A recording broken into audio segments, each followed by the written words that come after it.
Well, how about this for an absolutely magnificent spring view? I'm down here at Chanticleer Gardens, which is for us is just under 2 hours, straight down 476, and a few little squiggles in the roads to meet this wonderful garden. Now, we've been down here many times before, but we've never come this early, and I have to say, as soon as they open, get down there and you'll see these early spring bulbs. Daffodils, well, they're not golden ones, but that's the whole secret. There are so many different kinds of bulbs that you might overlook in your garden. And if you want to bring it alive, come down here and see them. Now, I'm going to go meet Eric, who's the bulb specialist here at Chanticleer Gardens, and he's going to tell us about different bulbs to plant and the techniques to make it really a spectacular part of your garden. Eric, lovely to meet you. Nice to meet you too. What a day. We've been absolutely spoilt. And I have to say the garden has matched the weather. It just looks fabulous. So first thing I'm going to ask you is daffodils. Why should people plant them? Well, for one, a lot of people have trouble with deer. Deer won't touch daffodils, they're poisonous. And daffodils are the traditional harbingers of spring. They're cheerful, they're reliable. Unlike tulips, tulips are caviar to deer. The deer love them to Absolutely. bits. Thank you for saying that, because the Dutch make a lot of money in America by selling tulips that don't last very long. Daffodils, I think, are the way to go. But you're going to tell us about some of the other bulbs that can be planted with daffodils or by themselves. And I think you call them, what, minor bulbs? Yes, minor bulbs. I think minor bulbs are a misnomer because I feel minor bulbs actually have a big starring role. They're kind of like the behind the scenes that make the whole scene gel together and spread the seed and extend the seed of interest beyond daffodils and tulips. Well, Eric, I was taken back talking about minor bulbs with a major role to play. That is Siberian squirrel. It's brilliant. It's actually one of the most reliable minor bulbs we have here. Usually what people see is the first signs of blue in spring. It's remarkably rodent resistant. It naturalizes by seed and has stolen bulbs. And in no time you have carpets of blue, which goes well with the daffodils. Absolutely beautiful under the trees. The river birches, I take it, yeah? Yes. So we've got this wonderful scene early in spring where the main leaves haven't come out on the trees, and you've got this transparent view all the way down there. It just brings a smile to your face. All right, let's go on and look at some other aspects of bulbs. Will do. Well, look what I discovered down here. How about this for an unusual looking daffodil? Hoop-skirted daffodils, only about 6 inches tall. Really, really nice perennial that we'll have more and more each year. I just also want to mention how daffodils come in all sorts of colors. This is actually one of my favorite called Katie Heath. And Katie Heath has this lovely cup that's a salmon color, or you can call it apricot pink, depending on how you describe it. Nice about Katie Heath is it's short, so the foliage is less of a distraction after the flowers are finished. Really a nice one. Eric, one of the great secrets of bulb planting is to make them look as if they're a natural planting, and you've certainly done a wonderful job here. What are we looking at? We're looking at a Hyacinthus orientalis, one called Blue Festival, and we like this one because it perennializes really well. You can see it's formed a really nice spread over the last 10 years. It's been planted here. So it's not like the hyacinth you buy in the supermarket with the flowers so close together, it looks like a drumstick. This looks much more natural, like an English bluebell. Correct, and unfortunately we can't grow English bluebells here, so this will stand in for the same effect. They're fragrant. On a warm night, you can catch perfume from these hyacinths. Oh. It's a glorious experience.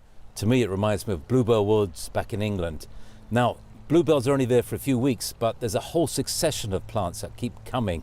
That oak tree is amazing. Just remember though, under trees, things can get pretty dry. So whatever plants you choose, they have to be pretty drought resistant and of course, shade resistant.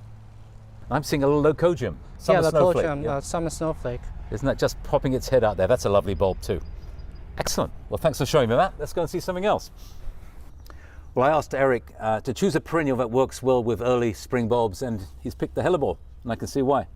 Yeah, Hellebores are one that we like to pair bulbs here because they, like Paul's saying, they flower early.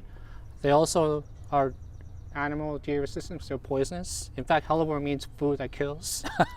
Seriously? Yes, it does. And the nice thing about Hellebores is that they are so prolific, they're prolific self-seeders. You can actually propagate more if you want to spread more around the garden.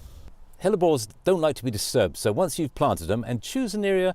In my own home, I have a little bit of morning sun and then a little bit of partial shade for the rest of the day. And if you're very lucky, one of the seedlings might be something special. Yes, you can get all kinds of colors, from black all the way to pure white. In fact, people collect hellebores. They collect different colors. They're double flowering ones now, and yeah, you won't believe what's out there. And a great perennial. Well, Eric and I are standing in this wonderful grass area full of daffodils. Now, the grass is actually kind of interesting. Yeah, it's actually interesting because we actually mow it after the daffodils finish. So what the grass is gives that kind of that meadowy-like look, which we associate with tapestries. Yeah.